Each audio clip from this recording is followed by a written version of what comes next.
Hello, everybody. Welcome into the award-winning Orange Zone podcast. That's Ashley Wenskoski. I'm Samantha Croston. We have Rachel Culver on the producer mic. We have the all-female crew here with you today. And we're going to be getting into a lot of different things, starting with Syracuse football, a little quarterback preview, talking about Kyle McCord, but also who else is in the room. Judah Mintz making his summer league debut with the Philadelphia 76ers Monday. How did he play? How did he do? And Dyaisha Fair is headed to Israel. She's going to be playing overseas. So we have a lot to discuss, a full slate.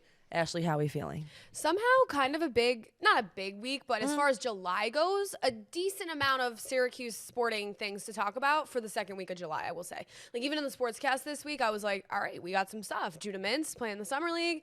Dyaisha Fair, a decision.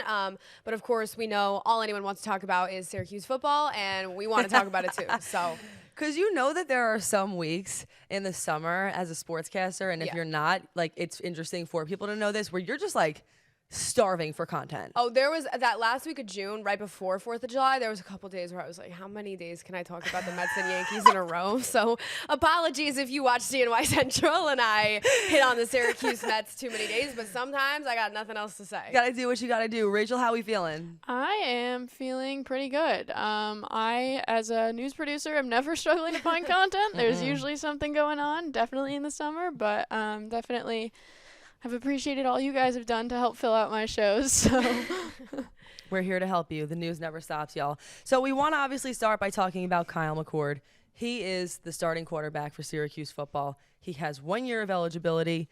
He came over from Ohio State, where he led the team to an 11-1 record. And I think a lot of people know this, but again, he previously spent 3 seasons at Ohio State backing up current Houston Texans quarterback C.J. Stroud. So he only had that 1 year where he really started, but he certainly did a lot in that year. Obviously, fans are the most excited about this, possibly more than any other recruit, yeah? Yeah, I think what an interesting sentence still to wrap your mind around saying, right? Kyle McCord, quarterback at Syracuse University. It's been months, and I'm still like, wait. But we're very excited to have him. Obviously, you know, I think we've heard through speaking to McCord at spring practice, and since he's come over, how things ended for him at Ohio State. I don't think that's of our concern really anymore, how that little breakup scenario went down, but I think it was a tough conversation with Ryan Day, and it shows the type of thing, you know, your starting spot at Ohio State is never safe, even if you throw for over 3,000 yards like Kyle McCord did last year. I think it was just one of those things where they had some other guys in the wings. I did a little bit of a dive into Ohio State. Not that it really matters, Reddit? but just no, not Reddit. If you know, you know. Ohio State actually has still not named a starting quarterback for this year. So they said after spring ball, they got some guys that are still competing for that spot. Obviously, they thought they were going to have Dylan Raiola, one of the best recruits in the country. He then flipped to Nebraska. No matter how it all went down, I think it was a bit of a tough conversation that Kyle McCord had over there to say, you know, his role wasn't guaranteed if he was to stay there for this season. No matter how it happened, it ended with him coming to Syracuse. So I think as Syracuse fans, we can be grateful for that. I was curious, because you were at a lot of the practices, if he had mentioned anything further on that, because there have been some conflicting reports. We really don't need to get into it. End of the day, Syracuse won because they got him. But I saw that he said on a podcast it was strictly a business decision. What did you ultimately feel like why did this happen? When we got to speak with him at spring practices, he alluded to and basically said that there were some tough conversations over there. I think, to be blunt, I think that starting role was not going to be handed to him this upcoming season, and he would have had to compete for it again. And he said, you know what? After I threw for over 3,000 yards last year, I'm not really interested in doing that. So that's what it is. And in this world of NIL, in this world of college athletics these days, he had the power to not have to do that. So that's showbiz. That's showbiz, baby. Just some numbers for you to look at. So obviously, McCord, he threw for over 3,000 yards, 24 touchdowns, and 6 interceptions while completing around 65% of his 348 pass attempts last year. In comparison, Garrett Schrader passed for 1,600 yards, 13 touchdowns with 6 picks in the last campaign. Here's my stat of the week, just because I think it's interesting. I know people have heard this before. But McCord, again, the highest ranked player, number 31 in the class of 2021 rankings, to commit to Syracuse since ESPN began recording recruiting rankings in 2006. Like, it's not a big deal. It's a massive deal. And I don't know, Rachel, how do you feel when you think about Kyle McCord coming to Syracuse based on some of those stats? I think that stat, like, you can always rip stats at me and I'll get excited about it. Like, that's just kind of the person that I am. But I think it is, I mean, the conversation goes hands in hand with Fran Brown because there's so many stats that we've seen just in connection with his recruiting and what he's done having not even started a season yet in terms of, like, this is a crazy time to be a Syracuse fan. So to have the numbers that not only back that up, but to have the feelings that are associated with all of the numbers, I think it's exciting for everybody. Yeah, Kyle McCord was the commit this winter, right? The ball was rolling. Fran Brown was hired. We started to see these guys flip from other commitments, flip from Georgia, flip from Texas A&M in terms of Fadil Diggs and those type of guys. And then we got Kyle McCord, and it was like, whoa. This is like, real. This is legitimate. Like, I remember that night. I think it was late December. I think what a month. It was what a month. I think it was Brent Axe over at Syracuse.com was the first one who tweeted out that Kyle McCord was going to commit to Syracuse. And it was like, is that real? Like, is this hello? Like, what is going on? I remember the billboard at Destiny USA. Does anyone Yep. remember that? No, I don't think I saw that. You did, Rachel? I remember seeing it. Yeah, definitely. I don't know why that felt like a turning point for me, just seeing him up there Well, at because Destiny. that billboard hangs like in the middle of like all the elevators and everything to get to like all the different levels, and it's kind of like the hop spot of like the community in a lot of ways, you know. So just really seeing is. his face was so big, it like dominated the whole section of Destiny. So I do remember exactly what you're talking He made about. it to Destiny, man. And you said it with the whole, like, the numbers are one thing, but I think the feelings are something else. Knowing that he has deep, deep ties to the Syracuse staff, knowing that he grew up in New Jersey, and even some of the things that the coaches have said about him since he got here. Campanelli saying he carries himself like a pro every day. From my understanding, my sense is that he's a natural born leader. Even though he's coming in here and it's his first year at Syracuse, I think he immediately had the respect of every single person on that team. I really do believe that. I agree 100%. I think he took that offense and made it into his offense immediately, which is hard to do, even if you are Kyle McCord, right? And you had that experience and you came over from Ohio State, just coming to a new school and a new regime and you know, with the guys who have been here, like your Dan Villaris and your Aronde Gadstons and whatnot, coming here and making that your own is a different story. Fran Brown, you know, saying during spring practice that McCord has not faltered. He hasn't missed a beat. He has, you know, really been a leader in that locker room. He also said, besides for one day, he goes, there was one bad day that we so you can interpret that how you want to. I took it as there was one day where McCord kind of got in someone's face or things just didn't go well. But he said, aside from that, he's really taken this team and made it into his own. And I think, of course, we go back to this all the time, but you have to give credit to Fran Brown and to those connections for getting him to come here. Fran Brown told a story. He got on a plane to Columbus and showed up at Kyle McCord's apartment at Ohio State and said, I'd like you to come to Syracuse. I'm the new head coach. Can you imagine being Kyle McCord and just Fran Brown's at your door? Like, hello? But I feel like any of these recruits, like the stories all start the same way. When you hear from every single recruit, I'm starting to find that one word for me is stringing it all together. And for me, that word is loyalty. All the time, that's what you're hearing from these recruits. The loyalty is what did it for me. They made me feel like I was important. Every single person on that team, whether you're a starter, you know, a backup, a walk-on, somehow I feel like this coaching staff finds a way to make every single player feel important. That's not hard to do when not everybody's going to see the field, and they do it. Yeah, absolutely. I would agree with that sentiment completely. I think more than anything for Syracuse football, right, and we've heard this from some alumni and some people around the program, it is just, as much as we all love Garrett Schrader and rooted for Garrett Schrader, it's going to be very refreshing to have a legitimate passing threat under center, a guy you know is a top-tier, upper echelon quarterback not only in the ACC, but that has, you know, NFL aspirations as well. So for all that Garrett Schrader did for us, and he definitely did, dedicated years to Syracuse football and trying to get healthy and battling to, you know, see the field, especially at the end of last year when you kind of knew he was ailing and whatnot. it is going to be really nice to have someone back there that you know can get it done. At the same time, there's another side to that coin. Garrett Shrader was a very mobile quarterback. He liked to use his legs. He liked to run. He had a good amount of rushing touchdowns every year. That's not going to be the case with McCord as much, at least if he sticks to what we've seen him do throughout his college career. He's definitely more of that traditional pocket passer, is going to stay back there. And I hope he can be protected back there as well. But that's another conversation. So I think Syracuse will miss his Schrader's mobility a little bit. At the same time, I'm extremely excited to see what McCord can do in a passing sense. And will he be protected? That's a ripper of a question for another episode. We'll talk about it in a different preview.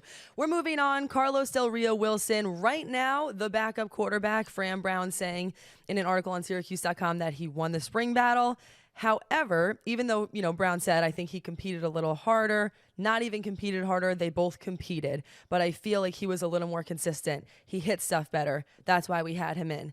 That being said, his spot as the backup is not solidified, which honestly is not surprising to me, considering the fact that all throughout last year and in years prior, I understand it was a different staff, but no one ever felt all that comfortable having him in as the backup. It didn't even feel solidified then. Yeah, this quarterback's room is, and if you're a Syracuse fan, you know this already, but it's so top heavy with Kyle McCord, and then anything beyond that is kind of scary hour, to the point where I'm almost surprised that there was not more of an effort to really bring someone in the transfer portal that could make more of a backup impact, that they felt a little bit more confident in. You got Del Rio Wilson, who they've shown really no trust in the absence of Shrader last year. He played a couple games. He actually saw time in 7 games last year. I was a little surprised to see that. Seems like even more than I thought. Feels like a big number. He had 3 passing touchdowns, 282 yards, completion rate of 26 for 51. But no one has been thrilled with what they've seen from Del Rio Wilson on the field. Now, could that change this year? Sure, it could. I think this is really interesting. Del Rio Wilson's background, he was a 4-star out of high school, ranked as the number 16 quarterback in the country coming out of high school, and he originally committed to Florida before transferring to Syracuse in 2022. So he had some high aspirations coming out of school, 4-star recruit. We just haven't seen it transpire at the college level yet for him, really at all. But it scares me a lot to think about what happens, if not to always play that negative aspect, but if Kyle McCord isn't good to go one day or another, oh boy. It's a little spooky. No, I understand where you're coming from. That being said, there's also a part of me that always felt like with Del Rio Wilson last year, sometimes I just felt like he didn't have the right coach who really understood his strengths. Like, his natural ability in certain elements of his game was apparent. I mean, the guy can totally throw the ball downfield. It wasn't always accurate, but he has an arm. He was pretty agile.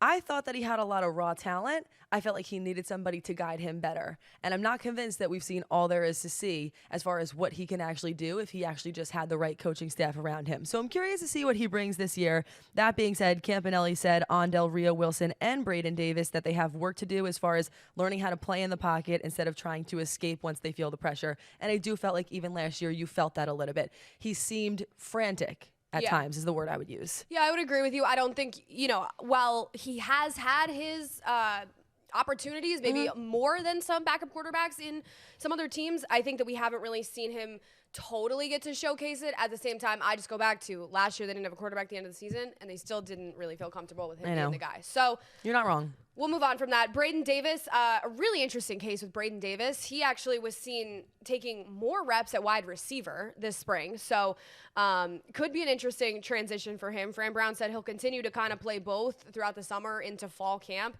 kind of see what works this year, I should say. He started the Georgia Tech game last year, so he did make one start.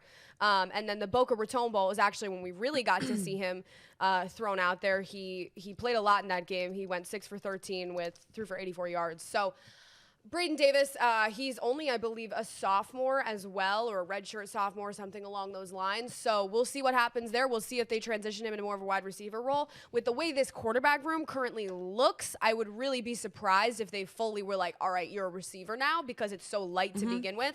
But we'll see. have to say that I appreciate the fact that some of these guys are willing to make that adjustment and switch to a different position, because I feel like, especially as a quarterback, that's not always easy to do. A lot of people, you want to be a quarterback forever. So I appreciate the flexibility there. But I agree with you. They have really kept this QB room light, and I think there is a reason for that. I'm not exactly sure what it is. Ultimately, I think they just want to put all of their eggs in the McCord basket, and can you blame them? Not really. Continuing down the line, we have Jakari Williams, 6'3", 190 pounds, and is ranked the 50th best quarterback in the 2024 class and the 84th best player from Georgia per 247 Sports. There's a lot of different things that people think stands out about this particular QB, but I actually just watched a couple of his clips and I read some of the things on him, and the evading pressure line really stands out to me. He is really, really agile, and I felt inspired by what I saw there. I felt good and positive about what I saw so far. Yeah, it's going to be McCord's ball game to play unless he can't play it anymore, and that's very Always. obvious. Yep. At the same time, for a guy like Jakari Williams, for some of these younger guys, even a Braden Davis, if he wants to continue down the quarterback path, McCord's influence in terms of teaching those guys and leading those guys and showing those guys how to be a pro, like Nunzio Campanelli said, is definitely going to be huge. And McCord's a guy that's valuable to your team for 1 year, even though he only has 1 year left, because of what he can maybe do on the field, and then also because of what he can do off the field. Yep. End of the day, this is them also looking towards the future. I feel like the way that the wheels turn in Fran Brown's head, he thinks about the now. He also thinks about 2 years from now, 3 years from now. So I do appreciate the fact that McCord will be able to lead them in that way. Last but not least, you have A.J. Miller, who is a preferred walk-on, which ultimately means the coach would like you to be on the team, but they can't offer any financial assistance, at least in the first year. He officially visited Syracuse January 23rd of this year, and then he committed in April. And in an interview with the Juice Online, he said, again, the loyalty sold the deal. He also had some relationships with some people on this team. He's from Rye, New York. But again, it goes back to that loyalty. And with something like this, with a preferred walk-on, in my head, I just think you just never know. Like, the QB room is light. And he even said in an interview, the QB room is light and they're not trying to load the room. I didn't realize that. And in an article with Mike McAllister, an interview that he did, he said, the one thing I will say is they said I'm the only PWO offered quarterback for them in the entire country. And that's what I mean about making every single person feel special. They're like, we're going for you and we're only going to go for you. Yeah, and that has to be a good feeling in a time where, you know, these spots and whatnot feel more competitive than ever. Last beat on McCord, and just really to wrap up this quarterback rooms discussion, to me, I think it's going to be so interesting, and I'm so excited to see what Kyle McCord can do against the competition in the ACC. I mean, let's face it, I know this is not a popular opinion among Syracuse fans maybe, but he won 11 games last year, and he put up that gaudy stat line against competition in the Big Ten, against your, you know, Penn States of the world, and that caliber of competition that he faced in the Big Ten is not going to be quite the same, especially with Syracuse football's schedule this year. I know. When you got no Florida State, no Clemson, I no know. UNC, when you go down that line, the caliber of competition that he's going to be facing with Syracuse football's schedule this year is so much lesser. It's almost like, whoa, you know, what is he going to be able to do And against, what is the record going to be? against the bottom, against the second tier ACC, not even the first tier ACC. I know. So It feels like the perfect storm in a way, but that almost makes me not want to get my hopes up it too almost high. feels like the storm's too perfect. So We'll just have to see what happens. Switching gears a little bit here, Judah Mintz, Summer League debut with the Philadelphia 76ers on Monday. He saw 16 minutes of action, and he put up 6 points, 2 steals, and 2 assists against the Oklahoma City Thunder. What did you see? yeah, I mean, I think the fact that he saw 16 minutes right off the bat is a good sign. I think that Sixers, I saw some stuff that they might only have one more two-way deal to give out. So I think cracking the Sixers is going to be really tough for him. That's going to be a really competitive thing this summer. But it was a good start. We saw him definitely focus more on defense, which is something that he's going to have to do if he wants to land on an NBA team, something we didn't really see him do that much at Syracuse. So I don't know. We have to see a lot more from Judah, but I think it was a good first sign. And then he'll be out there again this week. The Salt Lake City Summer League continues Tuesday night and Wednesday night. Both of those games, I believe, are on either ESPN or ESPN2. So if you want to get your fill of Judah Mintz, he is going to be out there for sure. And he played none other than Buddy BOEHEIM, which was kind of funny, just from a Syracuse sense. Buddy just joined the Thunder last week after he was waived by the Pistons after 2 years in that organization.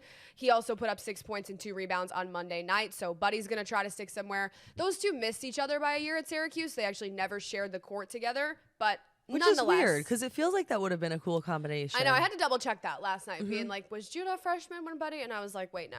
So, yeah, we'll see. I mean, we wish the best for Judah Mintz, whether it's here, whether it's in the NBA, whether it's overseas, no matter what happens to him. I hope that he gets his shot, and I hope that he does enough in the summer league to really at least make that a hard decision for a team. You know, if he deserves to crack an NBA roster. Rachel, what do you think about Judah Mintz's performance? I'm actually going to go way back, probably to basketball season, and make a quick reference here. There was one day, Ashley and I both work on the weekends together, and Sam also weekend anchors, but there was one Saturday where Ashley was talking about a Syracuse game, and she had a line in her script that literally just said, Judah Mintz was Judah Mintz. So I think we saw a little bit of that in terms of like Judah Mintz just doing what he does best and feeling comfortable and finding a way to be comfortable on a summer league court. I was not surprised to see him go undrafted. I'm not surprised to see him do decent on the summer league court. I think Judah Mintz was Judah Mintz. So I'm excited to see what he can do. Like Ashley said, it's going to be tough for him to crack that roster spot, but I don't think that he's the kind of guy that will back down easy from the challenge, and I think it's also really cool to see him kind of playing alongside Duke's Jared McCain, who was drafted so highly in this year's drafts. I think that's the type of person that Judah could really bounce off of and learn some good stuff from. Yeah, we've talked about it before, right? We're not sure if Judah's playing style is exactly going to translate to the NBA, but just seeing him kind of make effort and make attempts to definitely more of a focus on defense on Monday night, I think was good to see. We also saw some signature Judah Mintz moments, right? Last night we saw a couple of those steals, one of those breakaway dunks that he was famous for at Syracuse. So wherever Judah Mintz goes, he's going to play like Judah Mintz, and that's really all you can ask for. Have to be true to yourself. Last but not least, Dyaisha Fair is headed to Israel. I'm going to try it. She will play with I think it's Maccabi Haifa. Is that what you said? Maccabi Haifa? Maccabi Haifa. Just gave it a shot. I couldn't get there. In the Israeli Female Basketball Premier League, the team went 6-12 last season when it was led by former Oakland star Hannah Little. That pro season starts in late fall, and of course, this comes after she was drafted by the Las Vegas Aces, and then she was waived from the roster in May. She said she would be back, and now she's back. Yeah, I think when I saw that announcement yesterday, I'm really glad that she's going to get her chance to play professionally somewhere, even if it is overseas. At the same time, it's almost like I have a little bit of that what if. You know, what if she didn't get drafted by the best team in the WNBA and the Aces and maybe had more of a shot to make another roster? I'm almost actually a little surprised that she didn't, you know, get picked up by any other team or whatever in the United States. But nonetheless, you can't really play the what-if game, so I hope that she really does well over there overseas and you know, fulfills her professional career and whatever that looks like for her. Rach, what do you think? I think that Dyaisha Fair is always going to be one to embrace whatever happens, and she finds a way to make the best of any situation. We've seen that time and time again.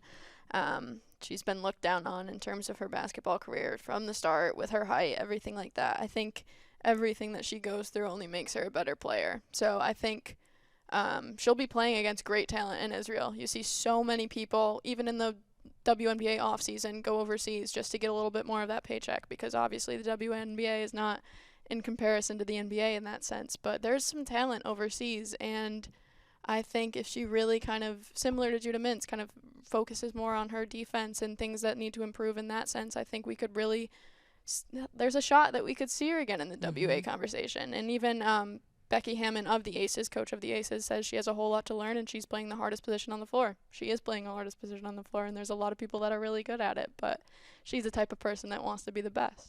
And I really do love what you said about the what if game, because I don't think that's even just true for us playing that as broadcasters. Like, I just think that's true for her. Right. Yep. She needs to stay focused. She needs to do whatever she needs to do. And I feel like having someone like FLJ in your corner, I guarantee you that that's the same message that's being spread. Absolutely. Also, one more beat on Syracuse women's basketball. They actually this week got the highest rated recruit in the Felicia Leggett-Jack era. Ow! Jasmine Cooper committed to the class of 2025, and I believe she's right around that top 50 mark nationally. I think maybe it was 54. Don't quote me on that. In terms of national women's basketball recruiting rankings. So highest recruit ever for Felicia Leggett-Jack. We love to see it, and we're excited to see where that team can go next year. Final thoughts, kids? Rach? I'm thought out. Rachel Wait, why is that so true? I'm thought out. I'm thought out, man. You guys got it. Take it home. So real. Final thoughts.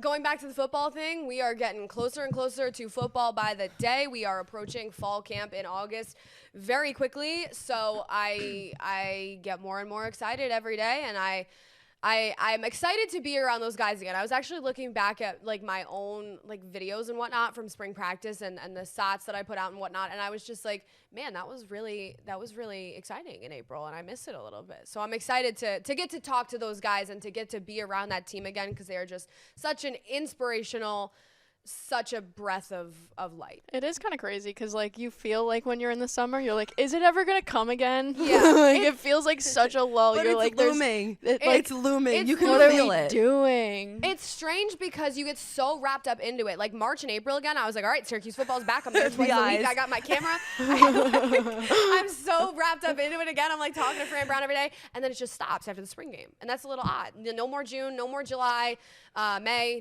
no more. So You just talked 70 miles per minute. No, that's what happens when she gets excited. I do. I talk really fast when I get excited, and I apologize for that. Anyways, I'm excited for Syracuse football. Goodbye. No, it's going to be exciting. Everybody knows it. And I really do believe that a few months from now, if you were around for this first season with Fran Brown and company, you're really going to feel like you were around for history being made. So I will leave you all with that. That is the Orange Zone podcast. Thanks so much for joining us. We'll see you back here next week. And check out Why Am I a Mets Fan podcast. Bye.